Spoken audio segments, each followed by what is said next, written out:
Boils and Ghouls Horror Cinema Film Club presents Daily Frightmare Reviews, where we briefly examine some of the best and worst in horror cinema. Before we get into it, help support the channel. Be sure to click like and subscribe to be alerted to future video releases. In this video, we'll be looking at the movie Peeping Tom, directed by Michael Powell. Peeping Tom tells the lonely and creepy tale of eerily awkward loner Mark Lewis, who works as a focus puller in a British film studio. On his off hours, he supplies a local porno shop with risque photos and also dabbles in filmmaking. A weird and sexually repressed fellow, Mark is obsessed with the effects of fear and how they are registered in the face and behavior of the frightened. This obsession dates from the time when, as a child, he served as the subject of some cold-blooded experiments in the psychology of terror conducted by his own scientist father. As a grown man, Mark becomes a compulsive murderer who kills women and records their contorted features and dying gasps on film. His ongoing project is a documentary on fear.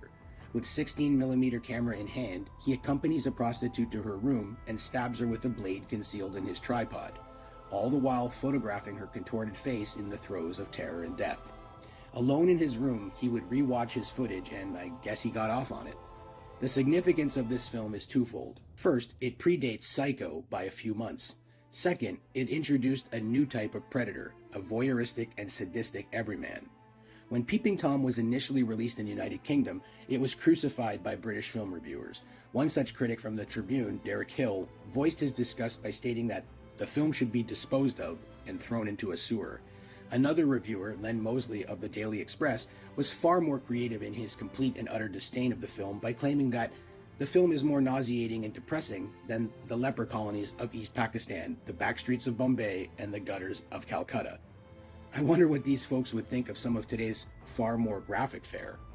The movie was banned in numerous countries for decades, essentially brought Michael Powell's career as a film director to a screeching halt, but eventually became a cult classic throughout the years, and modern reviewers and critics often referred to it as a cinematic masterpiece. Years later, Michael Powell frustratingly wrote in his autobiography, "I made a film that no one wanted to see, and then 30 years later, everybody has either seen it or wants to see it."